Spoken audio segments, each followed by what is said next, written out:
Missed an episode of your favorite podcast? Choose from over a decade of content in our archives, not just the latest episode. All free at GCNlive.com.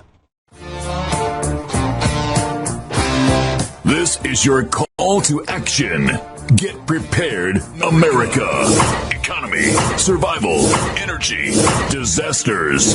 This is USAPrepares.com. Informative radio, educational radio. Interact now by emailing instructor at USAPrepares.com or text at 434-390-7953. Class, please take your seats.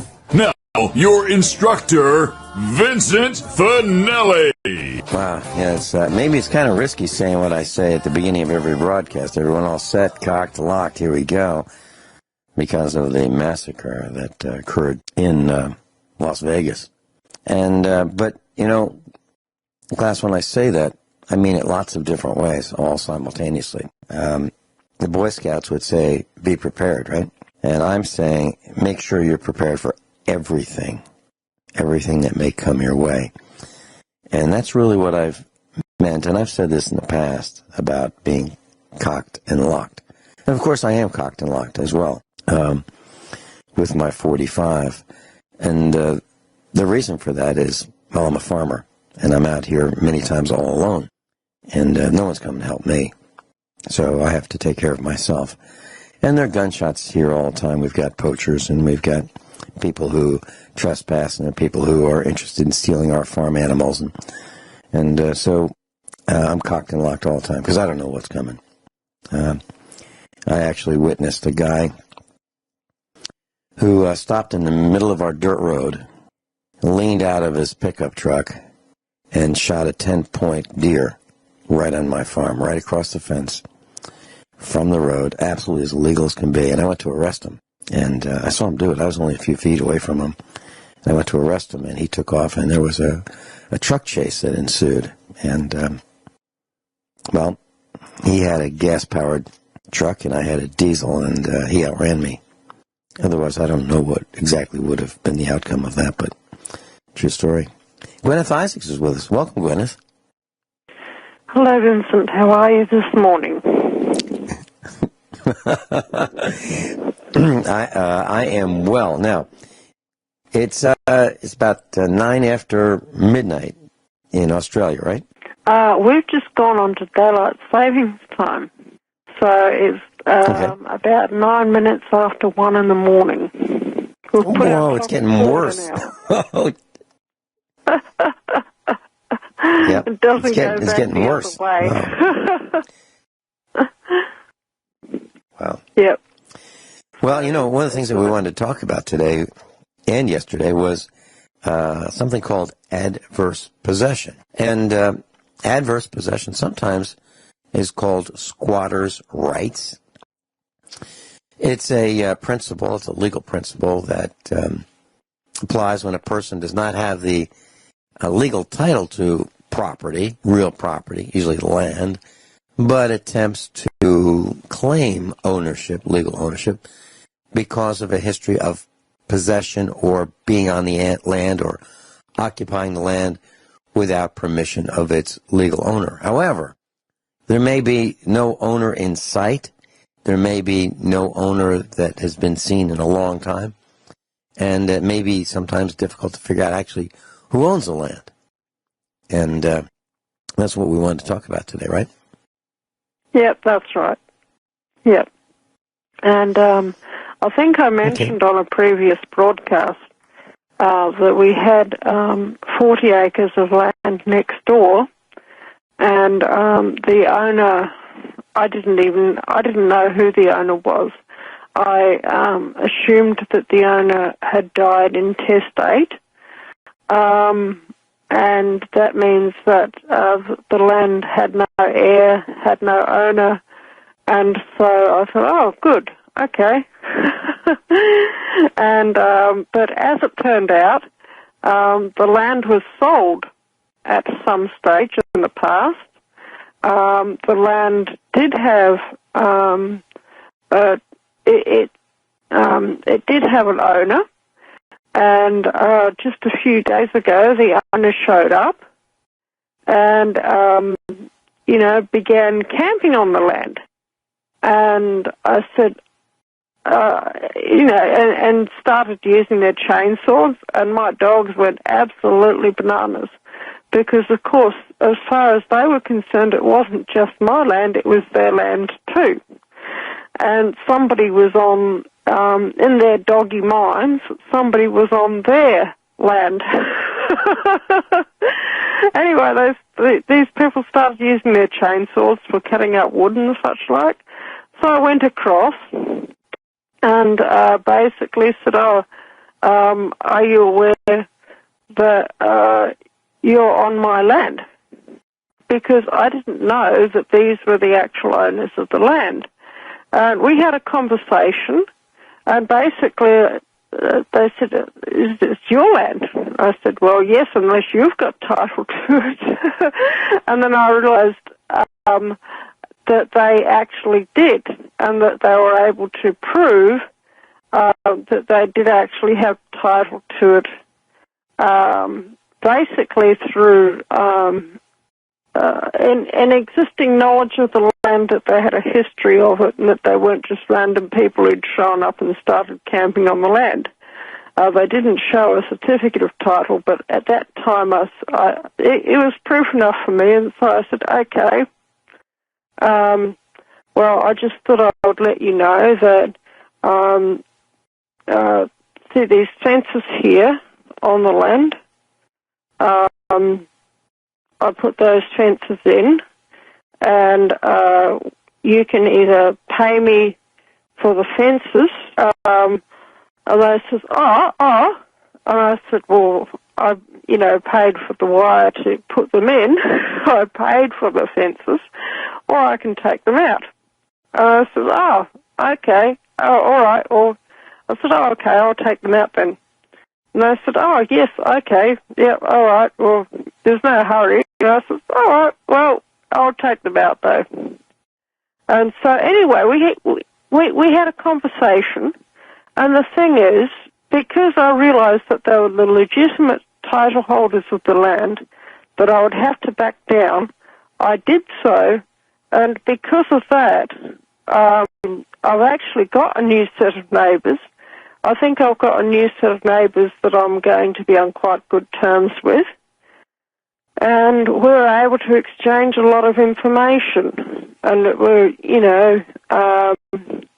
the thing about adverse possession is if the genuine title holder does show up, then you've got to back down. Okay? And if you don't, there's a number of things can happen. You can be charged with trespass, okay, for one thing, which nobody wants. The other thing is, you've got to realize that these people are going to be your neighbors.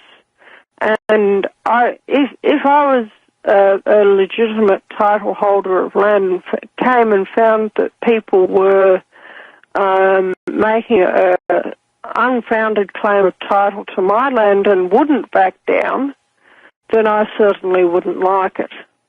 Do you know what I mean? There's a difference between if you're somebody who has the title to the land and somebody who, if there is no clear owner for the land and you are using that land, it's a different thing to if there is a clear owner to the land. If that makes sense, Vincent. Oh, absolutely. And one of the things that we do here to make sure that our land stays with us rather than one of our neighbors on one of the boundaries of our property, claiming ownership over time through improvements, is that we take our dirt bikes, our four-wheelers, and we walk and we bring the dogs, and we make sure that we use all of our land so that there is no question. And that's one way of doing it, because what can happen, and you talked about intestate, and that is a condition of an estate when a person dies without having made a valid will or other binding declaration. what will happen with that land if a person does die. So land, there can be claims on property that can be held up in court by exactly what you're talking about, adverse possession. And if I'm not mistaken, here's what it says. I'm going to read something from Wikipedia. It says, courts have long ruled that when an owner does not exercise their right to recover property and the statute of limitations on recovery expires, not only is the original owner prevented from exercising their rights on the property, but an entirely new title to the property springs up in the adverse possessor. In effect, the adverse possessor becomes the property's new owner in the United States. The time limit on an owner being able to recover the property varies widely between individual states, ranging from as low as 5 years to as many as 40 years. And typically what I've heard of in the studies that I've done, it's about 10 years to 20 years. That's what I've heard. What is it in Australia? It's 10 years in Australia. Mm-hmm. And on this land, I first began adversely possessing it in 2013. So we were 4 years into the adverse possession. But that adverse possession is now null and void because the legitimate title holder has shown up. But the interesting thing is, I think that things must be getting pretty bad in the outside world because the adverse possessors, they came from interstate. They actually came all the way from Queensland, which is, oh gosh, how much? Probably about 1,500 miles from here. And that they... Let's talk about that when we come... Yeah. Let's talk about that when we come back, because I think what you're saying is life wasn't so good in Queensland and they came your way, right? We'll be right back. That's right. We've been talking about adverse possession.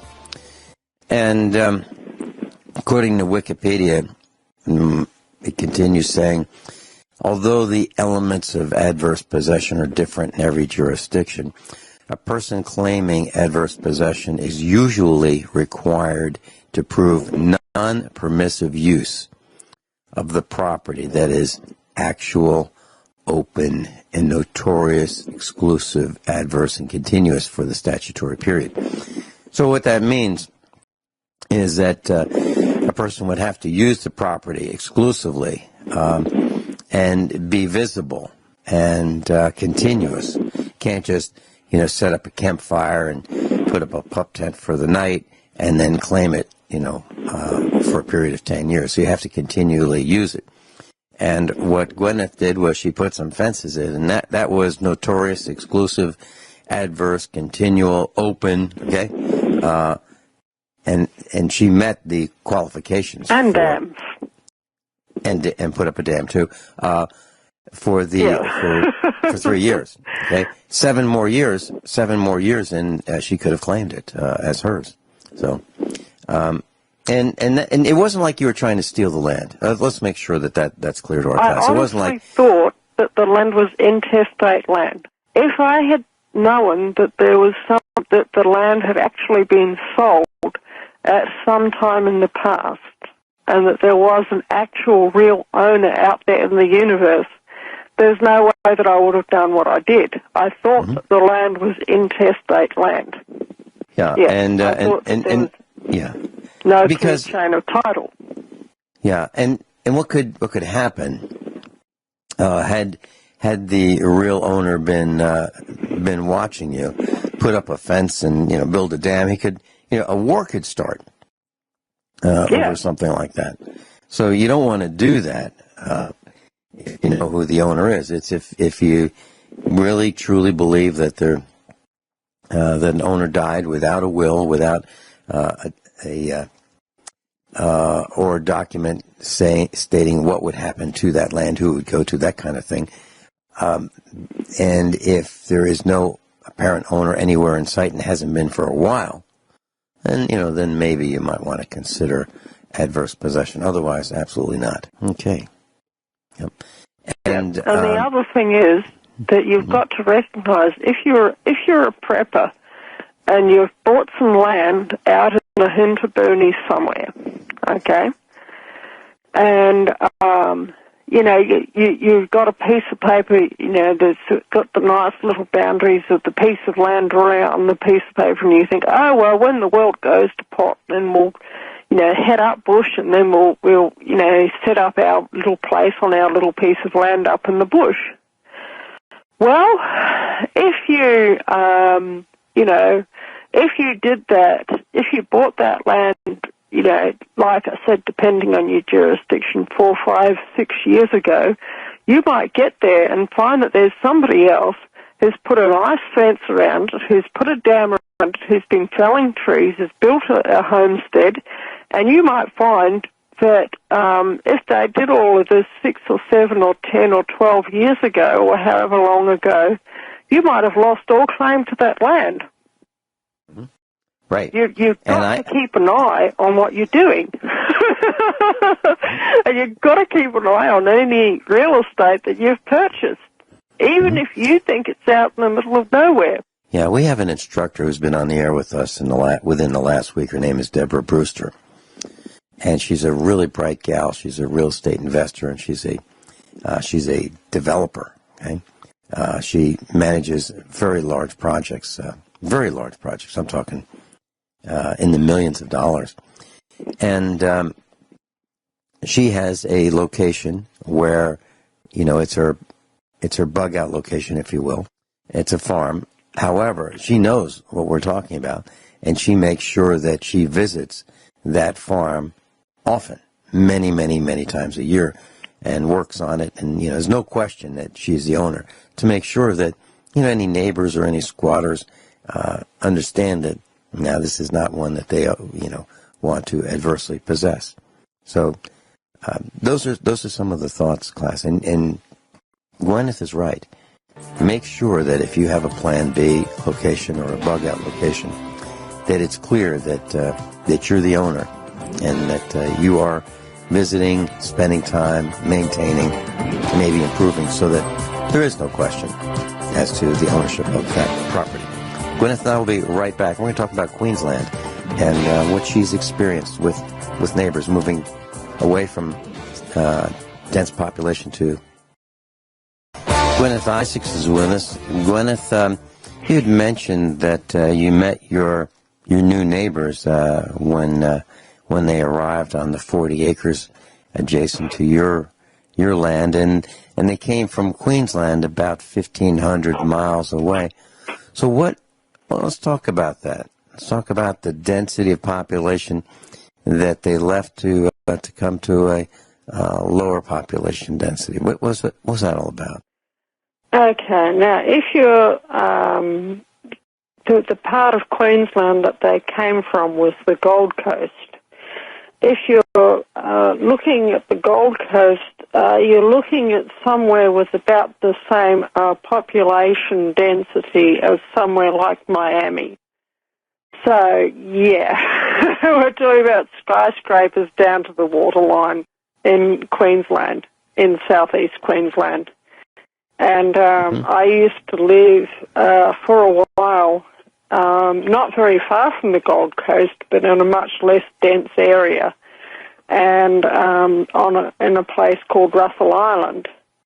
And one thing that I experienced when I was there, which was the reason why I had to move from there, unfortunately, because it is a beautiful part of the world, was police corruption. And one thing that police corruption does is it leads to massive crime rates, like you would not believe, when the police stop doing their job and they actually start becoming evil. That's very, very bad news. And I don't know, what I do know is that Queensland is becoming a very, very bad place to live, because of generally, high crime rates, that the law is not evenly enforced, that basically that they are beginning to have a lot of the same problems there as what we're having in a lot of different parts of the world. Some groups seem to have this marvelous Teflon coating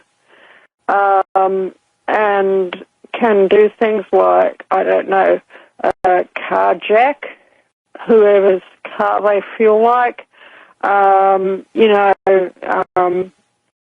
They can do things like, or just about anything. You name it and they can do it. But if you take one toenail out of line, then look out, basically. That was my experience in the end of Queensland, and that's why I had to leave there. It was very, very, very bad there in the end, and I was having things happen to me, like I had my yacht sunk in the middle of a shipping lane. I had about probably just under half an acre of land.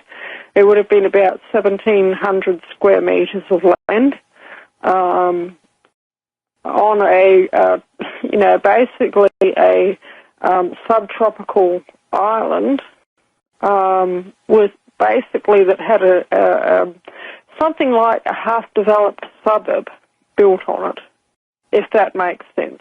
So I was probably about 15 minutes walk from the local little supermarket, but when I was at home, it was in the middle of a forest. I was one of the only, properties on my street that was, that was there that would ever be built. And it was really lovely, but there was, this really, really highly corrupt police force. And they quite literally were making my life a living hell. And if I had continued to stay there, they probably would have ended up killing me, I think. And I don't say that lightly. Would you say that this corrupt police force was organized crime? Oh yeah, absolutely. Okay. Yeah, they were absolutely organized crime, and it was because of some of the criminal activities that I found out that they were doing, because I opened my mouth about it to some friends of mine. That's the reason why I began getting given a hard time. Would you say that that in addition to the uniformed people, the guys with gun belts and tasers and those kinds of, and batons and so forth, rifles in their trunks, known as the law enforcement, in addition to them, would you say that the judges and employees of the court were involved, and were the mayors involved as well, as maybe all the way up to the governor? Are we talking at that level, all the way up? I didn't have any contact with the court system there, but I would say probably. Regarding the municipality, definitely. Yeah. They were definitely very, very corrupt. So, like I said, certain people in the municipality just seem to have that special Teflon coating. Would you say that? Yeah. So a person from the other team, like our team, would you say that there would be nobody for us to call in the event of having a problem with the law enforcement team? I mean, who would you call? Is that the case? There'd be no one to call. Okay. No one would be on your side. Okay, that's what I thought. Yeah. It's very, the same very, way in this very country. Sad situation. And like I said, their background and history is none of my business next door. And I'm just happy for it to stay that way, to be perfectly honest. But what I do know from people who I know who live to this day in Queensland, who are friends of mine, is that things are getting progressively worse there, okay? And that they are having many of the same problems as are happening in Melbourne, which I think I've mentioned on the broadcast, problems such as rampant gangs that happen to hold a certain religious persuasion and that think that it's their right to go and claim anything that's yours, including your car, including maybe female members of your family, etc. And basically, that if the blue team is called, that they've been ordered to stand down, and that they're not going to do anything to help you, because some people seem to have more rights in this country than others. And to be perfectly frank, it is the Muslims. They are being told that they can do what they please, basically. And you see them walking around, and you'll have one man, and he'll have 2, 3, or 4 women trailing along behind him, and they are his wives. And if it was any Aussie that went having 2, 3, and 4 wives openly, they'd be arrested. But, there's one set of rules for one group of people in this country, and there's another set of rules for another group of people in this country, and it's not okay. It's absolutely not okay. But it's happening all the time, and it's disgusting. It's got nothing to do with race. Islam is not a race, it's a religion, okay? And the only objection I have to Islam as a religion is that their religion tells them that it's okay to chop my head off, okay? Because I'm a woman, because I'm a Christian, because I have a Jewish surname, because because I'm a tarot reader, okay, which makes me a seer, which in their language makes me a blasphemer in their religion. And, if they had Sharia law here, that would give them the right to execute me on the spot, and I've got a little bit of a problem with that. I don't want to be executed. Mm-hmm. I'm Sure. just living my life. I'm peaceful. I really am peaceful. I don't go out and try to hurt anyone, but I don't want my rights to be infringed either. And that's my rights to have peaceful enjoyment of my own life. One of the things that I'm seeing in our neck of the woods here in Missouri is there's something that's really nice that we do here. You don't see it in most places. But when there's a funeral procession, let's say we're on a 2-lane road, 1 lane coming, 1 lane going, and there's a funeral, a line of cars. They'll have their lights on, their headlights on. And what happens is, let's say that procession is coming north. The southbound lane of a 2-lane highway, everybody will pull over and stop. Now, is there a reason to stop because of traffic? No. Manners. What? It's out of respect. And respecting the departed. That's correct. Now, that's the way it was 10 years ago, 12 years ago. However, there are some new people who must have moved in and don't seem to understand that. They don't understand, and so they just keep on going, and as the cars in front of them pull over to the shoulder, I mean, they don't just stop in their lane. They pull over to the shoulder, and they leave room as if there were an emergency vehicle trying to pass them, okay? That's the way it is. But not so much anymore. We now have people who don't seem to understand that, or don't care, or on their cell phones, whatever the reason may be. They just keep on going. And it's offensive to me, because that is part of the culture of our part of the world here in Missouri. Now, it's not part of the culture in Virginia. It's not part of the culture in other East Coast United States.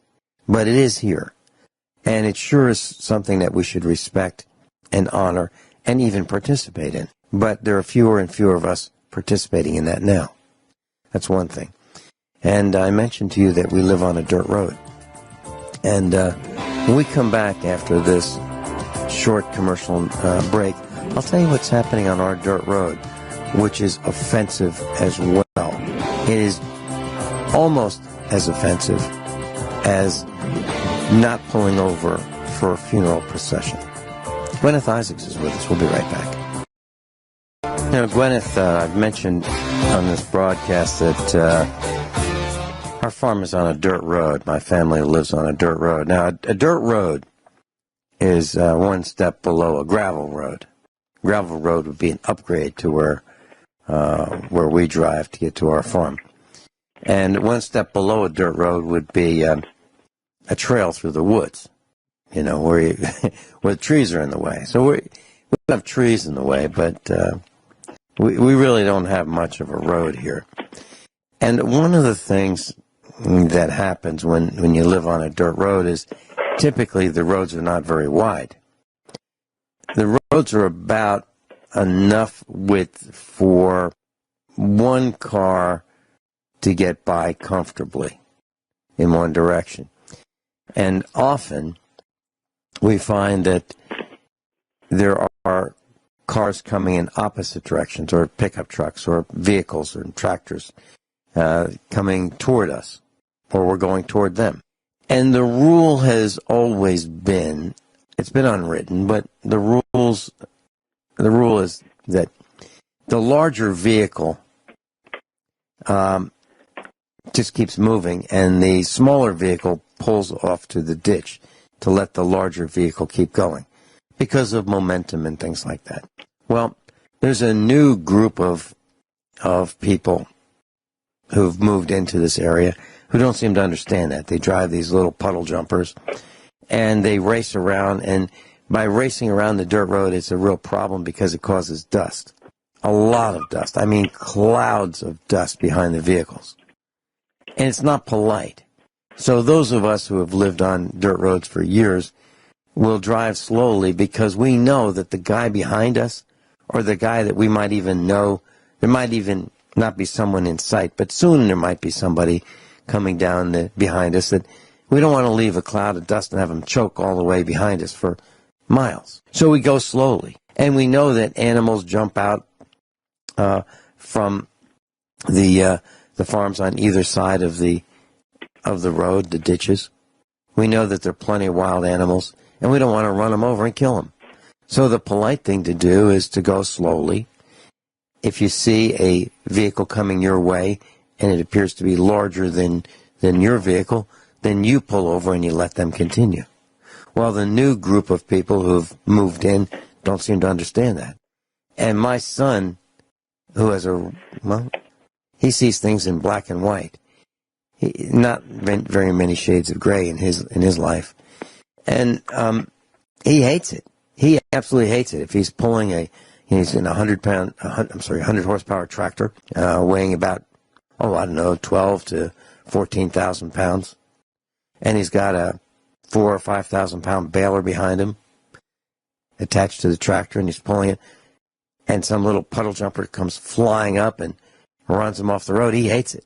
He absolutely hates it. He thinks it's careless, reckless, inconsiderate, unacceptable. And so what does he do now? He does not move over. He does not move over. For these little puddle jumpers, he just keeps on going. And, if they want to risk ending up in a ditch, so be it. But he hates it. And I don't blame him. And we're seeing more and more of this carelessness, recklessness, me first, in rural America than we've ever seen before. It's people coming from the cities. We know who they are. Their haircuts are different from ours. I don't want to say racist things or racially stereotypical things, but their haircuts are different from ours. They look different from us. They slouch down in their seats. They drive almost lying down. We don't do that. We drive upright, paying attention, because there's a lot of things that can go wrong on a dirt road. They're a lot more slippery than a paved road. And so we're seeing a new group of people moving into the area that, I don't know, do we take them under our wing and counsel them and say, hey, listen, you want to live here in harmony? Here's what you're going to have to do. If you don't want to live here in harmony, if you want to have a lot of tension, just keep on doing what you're doing. But, the other thing we're seeing is they don't seem to know where trash cans are. They don't know what they are or where they are. So trash goes out the window, and we're sick of it. Let's talk about the move from dense population to the rural countryside. Everyone all set? Cocked, locked. Hour number 2 of USA Prepares. Guineith Isaacs is with us. She's live in Australia. You know, Guineith, I wanted to report something that I've noticed over the years as a farmer here in Missouri, in the United States. I've noticed that it seems that the average age of farmers is getting older. And it's absolutely true. The census, which is published, for farming, which is published every 5 years during the last 30 years, the average age of farmers in the United States has gone from 50 and a half years old to 58.3. So the average age of farmers in the United States has increased in the last 30 years by 8 years. So the average U.S. farmer is 58.3 years old. That's as of information published on February of 2014. So we're getting older, and I'm older than that. So I'm older than the average farmer. I'm 65. Well, the population, how many people are farmers in the United States? Well, about in 1987, about 5 million people lived on farms, which is about 2% in 1987. And it's clear that farmers are getting older. I mean, I can see it. How much money is there in farming? Well, the median annual income of farmers in 2010 was $61,000. The top 10% of earners in farming made about $107,000 a year. The bottom 10% made about $30,000 a year. So is there a lot of money in farming? No. No. Now, you can say, wow, $107,000, that's a lot. Yeah, that's the top 10%. But when you talk about farming, that's Mr., Mrs., and family. That's like the whole family. So the whole family, if they're farmers, can, typically, the median income is $61,000 for the entire family. And there's an enormous amount of risk. It's a little different from having an automobile and driving to work. The risk there is, you've got to have some kind of transportation, whether it be a bus or you ride your bicycle, or whether you have an automobile to go to a job. The risk with farming typically is machinery, and the machinery can cost hundreds of thousands of dollars. A new farm tractor is really, really expensive. The maintenance is really, really expensive, and keeps getting more expensive. Yesterday, just as an example, yesterday I decided to change the oil in one of our tractors. It's a John Deere tractor. It was built in 1984 or 1985, and it's a model 2950. In case you want to look it up, class. It has a cab with air conditioning, and I keep it so that the air conditioning works, and it requires a lot of work keeping that air conditioning system working in the tractor. Well, I decided to change the oil. It holds about 12 quarts of oil. And I went to put an oil filter on it, and I thought, before I take the old one off, let me just make sure that I've got one. I couldn't believe it. I did not have another oil filter. Now, normally, I stock about a case of oil filters. Well, for some reason, I missed that particular model of oil filter, and I didn't have any. So I thought, well, I really don't want to do this. I really don't want to pay tax at the local Missouri auto parts place. But I just wonder how much it is. Last time I bought the oil filters, they were about $3 a piece. Well, $11 plus tax. Wow. And I absolutely refused to do it. So I got on the internet and I looked up some cross-references, and the oil filter is you can get a John Deere oil filter, or you can get a Fram. The Fram model is PF20A, and they're about $11. And so I found a cross-reference to an AC Delco, which is okay with me. I looked at the measurements, I looked at all the specifications, and I found them for a little over $4 a piece. So I thought I'd buy 12 of them. Well, the place that had them on the internet had 17 of them in stock, and I found a coupon for 5% off. And by the time I was done, I got the oil filters, all 17, everyone they had in stock, AC Delco, for about $4.45 a piece. No tax. So I kind of like that. And that's what farmers have to do. Farmers have to, I mean, there's not a lot of money in farming. And every time we lose a cow, every time a wild animal takes out one of our calves, we lose $1,000. It's as simple as that. And it's heartbreaking. There's very little money in farming. I mean, it's a great lifestyle if you can stomach it, and if you can handle the hard work. Everything's expensive and far and heavy and breaks down a lot. And what I'm trying to relay is farmers are getting older. And as we get older, everything that used to be heavy in the first place is really heavy now. And if it was far before, it's really far now. And if it was expensive before, it's really expensive now. And that's what it's like being a farmer. And here's the point I'm trying to make. So we get a call from one of our neighbors who's a farmer, and he's about my age. And he says, "Hey, Vinny, can you do my hay for me?" "We can't do it. We can't do it. Health reasons." "Sure, be glad to." And how does that work? Well, typically the landowner gets half. And the guy who does the work, provides the fuel and the equipment, gets the other half. So we bale his hay, and for our effort, we get half of what we bale. And he gets half. That's fine with us. Not that we were looking for work, but he needed help, and we helped him. Fortunately for us, we were a little bit short of hay because of the drought we're experiencing, and it worked out well. And then we get another call. Another farmer, a mile down the road, he can't do his hay. He's on oxygen. He's about our age. Well, meaning my age. And so we did his hay. And then there's another farmer, he can't do his hay. So we're doing hay for 3 farms. So 3 plus hours. That's 4 farms. I don't know how much longer this can continue because it's wearing us out. But we want to help our farmer friends. We don't want them to lose their farms. So we're helping them. But as we get older, it's going to be tougher and tougher for us too. And what I'm seeing is that family farms are going away. Family farms are becoming more and more run down. Family farms are being gobbled up by developers.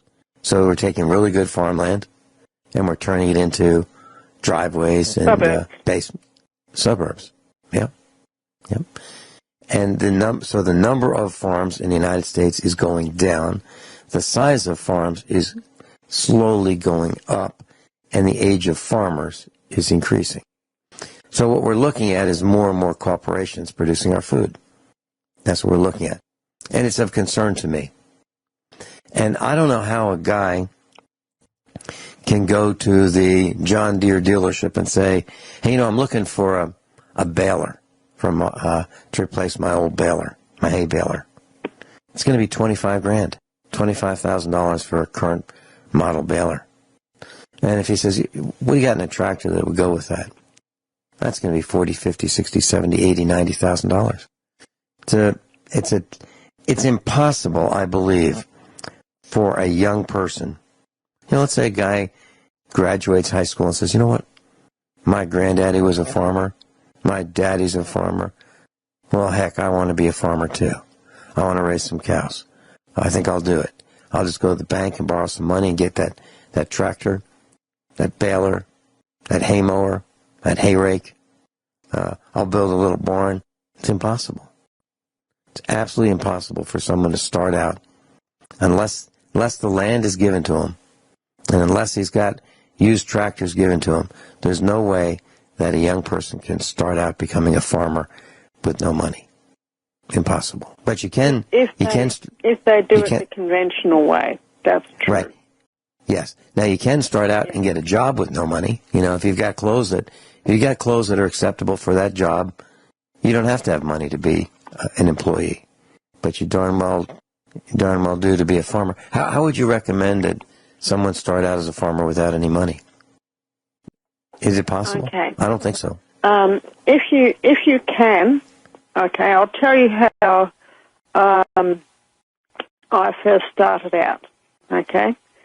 My first real farm was about 10 acres of land, and that was in Geraldton. And I managed to be able to get what's called in this country a rent-to-buy mortgage. Okay. I had a family member who had a little bit of money, and she bought the farm and had 100% equity in the farm, but the title of the farm was in my name, and I rented the farm from her. So she held the mortgage over the farm, but instead of me making repayments on the mortgage, I paid rent to her. And then after a few years, the real estate prices in that part of the world went up hugely, and I sold the farm at a profit and was able to buy, at that time, a suburban house. And then after a while, I sold the suburban house and bought the farm that I'm on now.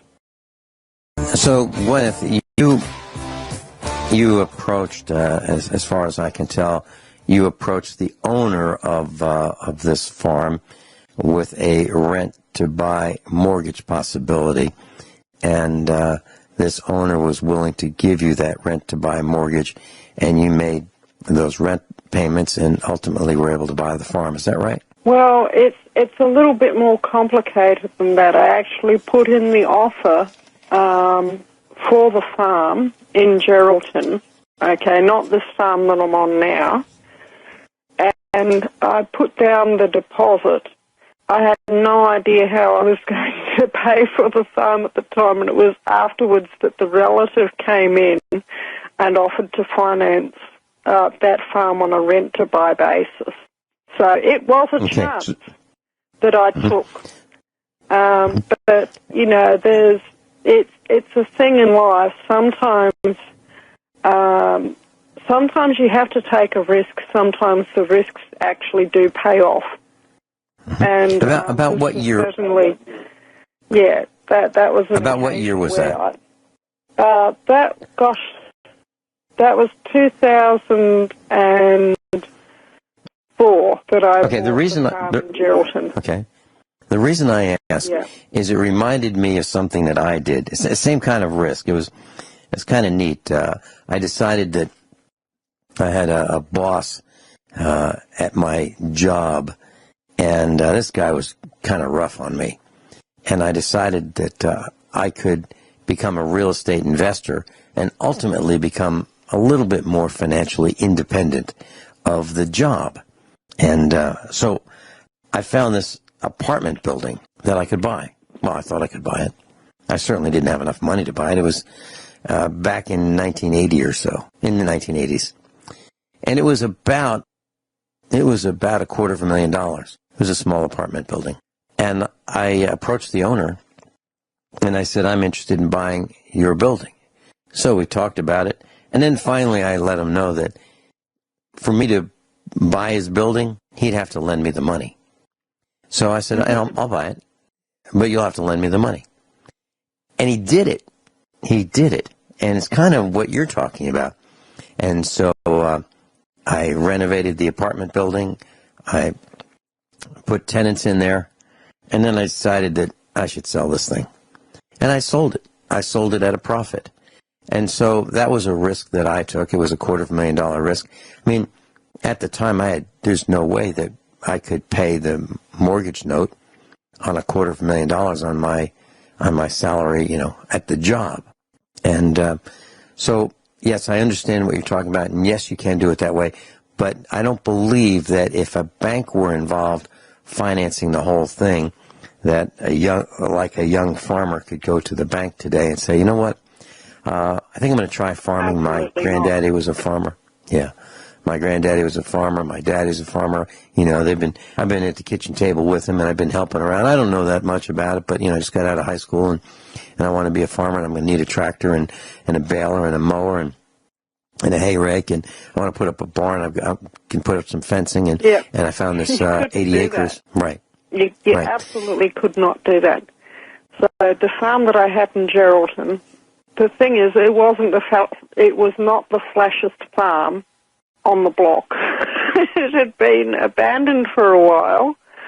The house was kind of run down, and I approached the real estate agent in Geraldton, and I said, listen, I wanted to know if there were any farms that you had that you've been having trouble moving along. Maybe you're a bit run down, maybe you've sort of fallen off the books, and that is that they've still got them on the market, but it's not worth their while putting any more advertising into them.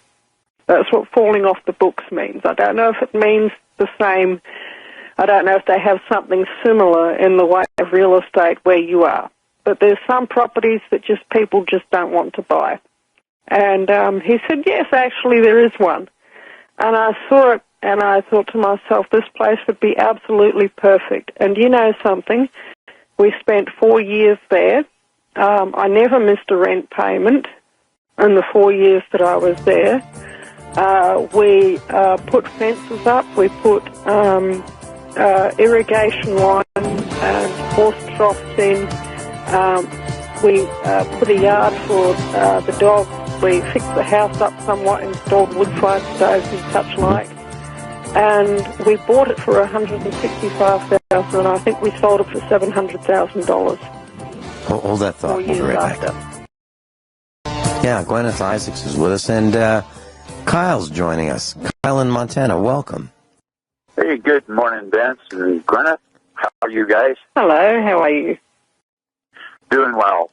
You know, I had a couple of thoughts, Vince. One, I had a friend of mine, acquaintance more than a close friend, but anyway, he was a farmer, and he was also a pharmacist. And he told me one time his dad had been a farmer his whole entire life. I mean, he grew up on this ranch in eastern Montana, and they had a pretty good deal going, but his dad's, I don't know, kind of got dementia or something, we think, at the end of it, and sold the farm right out from underneath him. And he wanted to try to go back into farming. And so he started doing a bunch of research on it. And he said, because he did end up with a couple of tractors and a few things out of this that he actually had to buy off of his dad, which is a real sad situation as far as I'm concerned. But anyway, he figured out that if you paid more, if you had the tractors and the implements to be able to run a farm, he figured that raising cattle, you could not pay, and this is about maybe, 10 years ago, he said you could not pay more than $400 an acre for ground and make it. That would Makes sense to me. Yeah. Now, Kyle, let me see if I've got this right. You said if you have the tractors, right, if you have the equipment, and if you had to buy the land, you could not spend more than $400. So that means you've got everything you need except the land, right?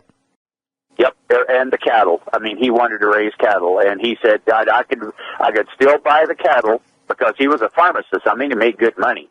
You know, he said I can afford to buy the cattle, but he said I figured that at $400 an acre, that would be the most I could pay for the ground in order to make it work.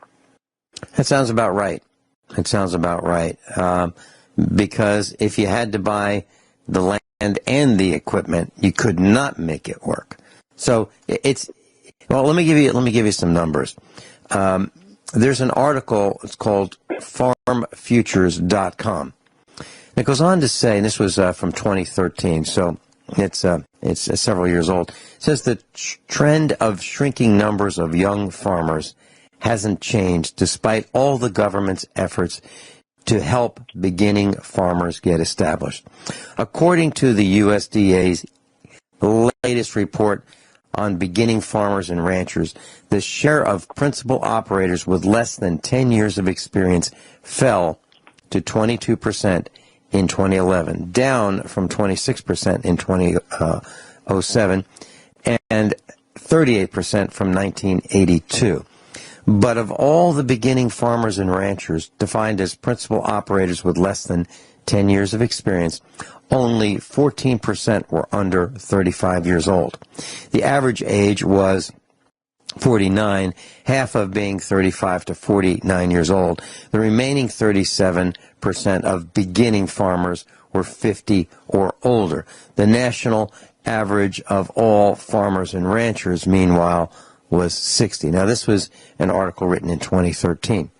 So farmers are getting older, and young farmers, those who are starting out, are becoming fewer and fewer. And it's darn near impossible, which is what we're talking about. It goes on to say that it isn't a huge surprise to anyone in agriculture, considering the massive startup costs involved with farming and ranching. With extraordinary machinery costs, a limited number of acres that a beginning farmer can spread those costs across to gain the efficiencies of scale that established farmers enjoy, the economic reward of coming back to farming is not enticing. The average farm income of a beginning farm household in 2011 was $1,902. That's less than $2,000. Average farm income of a beginning farm household in 2011, compared with $18,119 for established farms.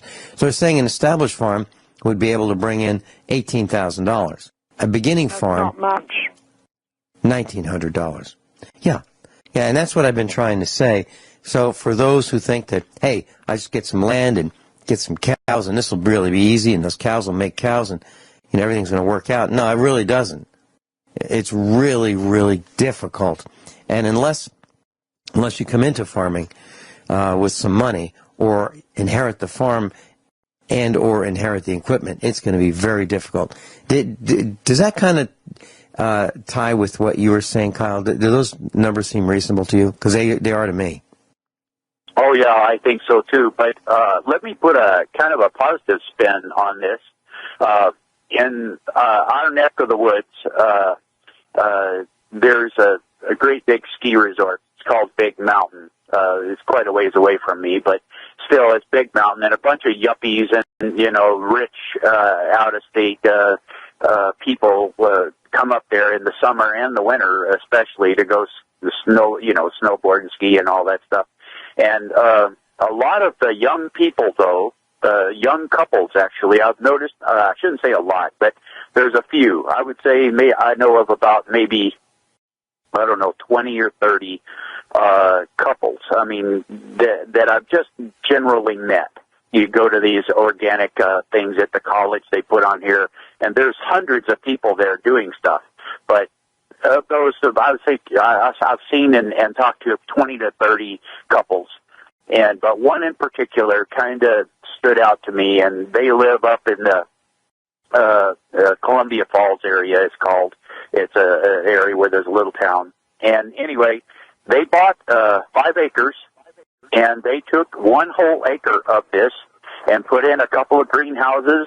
It's pretty fertile ground out in there, and so they started growing gardens and microgreens and stuff that, yuppies and stuff, they're real health conscious, you know what I mean? And it's kind of strange. But anyway, and then they started raising a few goats, and they have some chickens and things like that. And believe it or not, it took them about 3 years, but selling, he's doing mushrooms, and, he's enterprising, hard-working young guy, and so is his wife. They raise and sell garlic and tomatoes and all this stuff at farmers markets. And he said he grossed, not net now, this is after 3 years of doing this, but he grossed almost $60,000 off of one solid acre of this stuff. But he has restaurants and different things that he sells to. He's very enterprising. You can do it. It just takes somebody that's got their head in the game. And I would guess he's not more than 27-ish, I would say, and his wife is younger than him. But you got to have your head in the game and be, willing to work at it. But, that's not a half bad return after 3 years of working on something to do it. So it can be done. Young couples can get in there and do it. They have articles and stuff in Mother Earth News that talk about, how to take quarter-acre, half-acre gardens and stuff. Usually they're not this far north, but You can. It's a matter of perspective, and you and I both are the same mindset. If it can't be done, we'll do it, and if it's impossible, it'll take us a little longer. And so, that's exactly right. That's exactly right. If young people have that same drive, they can do it. You're absolutely right, Kyle. And that's the way we look at things here. Just because it hasn't been done before doesn't mean we can't do it. Just because it's hard doesn't mean we can't do it. And just because it's expensive doesn't mean we can't figure out a way of chopping those costs to something that's manageable and still do it. Yes, you're absolutely right. You're right. Yeah. I know you're a hardworking guy, and I know your wife Sharon is as well. And you have figured out how to stretch a dollar to its maximum, and that's what we do. That's what those of us who are farmers have to do. It's not, every once in a while, I see, and it's a great while, I see a farmer with a brand new tractor and a brand new baler. I'm looking at $100,000, and I'm thinking, does he know something I don't know, or has he just lost his mind? or has he just maxed out his credit limit? Yeah. Yeah. I know a guy who bought a tractor, a brand new, very expensive tractor, but it was all financed. All of it was financed, and I'm not willing to do that. What I am willing to do is find keep digging until I find a really good value. The last time I bought a tractor was probably a 1980s model tractor, 100 horsepower, and it was $5,500, $5,500. Less than what someone might pay for a used automobile. Oh, yeah. And that's something that I'm using to earn a living with. And does it leak? Yeah, it has a couple drips here and there. Am I going to fix them? I don't think so. But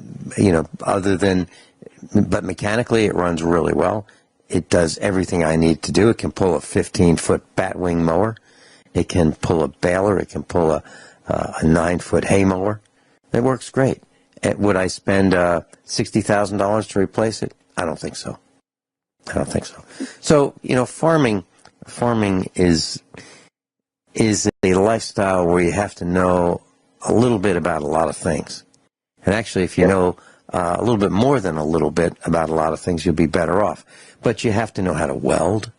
You have to know a little bit about electricity, about hydraulics, mechanics, machinery, biology, chemistry, finance, economics, safety.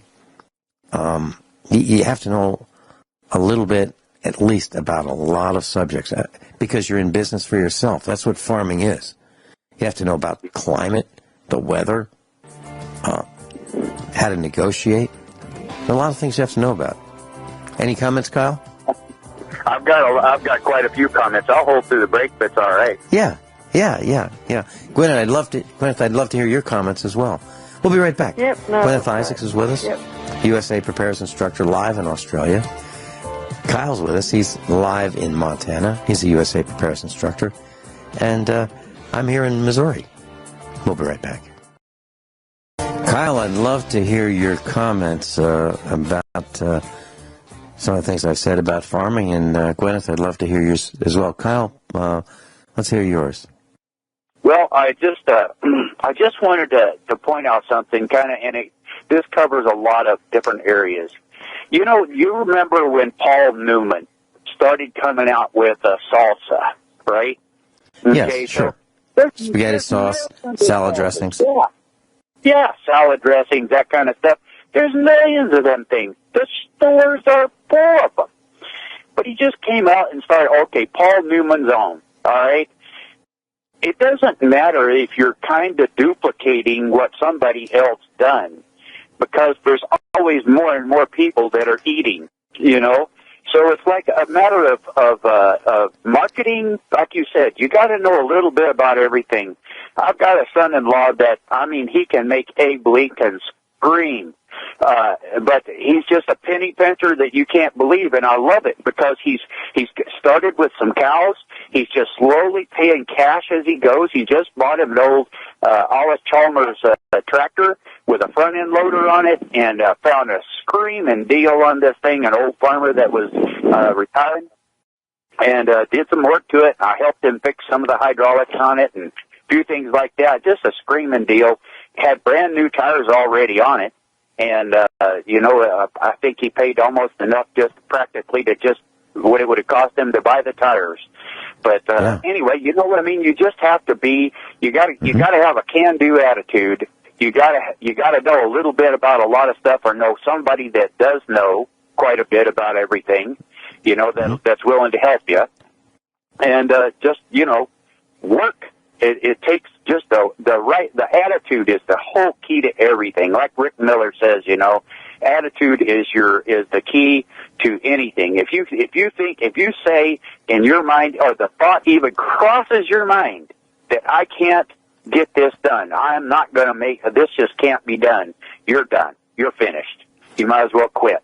But if it's in your heart and your mind and your drive to say, if it can't be done, I'm going to do it. And if it's impossible, it's going to take me a little longer, then you'll get it. You will make it.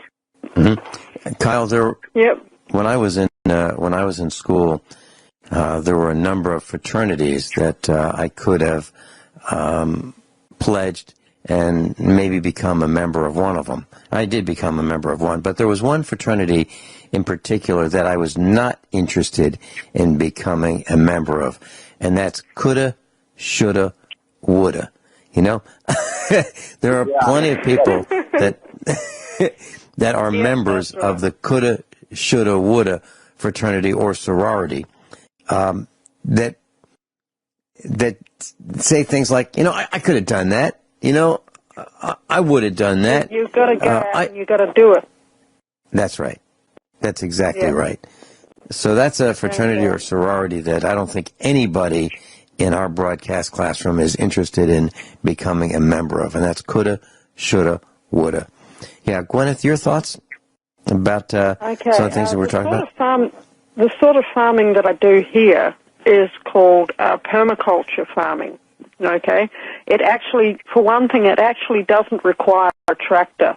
It requires good attitude, and it's all about planning. It's all about getting they're called elements, the different parts of your farm to work in together with one another. And the parts of your farm that you are likely to use every single day, like, for instance, your vegetable patch, is put quite close to the house. And the parts of the farm that are used less often, like, for instance, if you had a part of your farm that you were growing timber on, you might only visit that part of the farm once every few years, maybe, or maybe once a year or once every few months. You put that at a further corner of the farm. Mm-hmm. And permaculture has a great advantage in that it doesn't take that much money to set up comparatively. You don't have to have a lot of equipment. You just have to have a can-do attitude, and you have to have the brains to be able to make all the parts of the farm work together. Yeah, and something that I remember from my childhood, the word stick-to-itiveness. You got to stick to it. That's right. Kyle, thank you so much for being with us. Yeah, Guineith, thank you so much for being with us.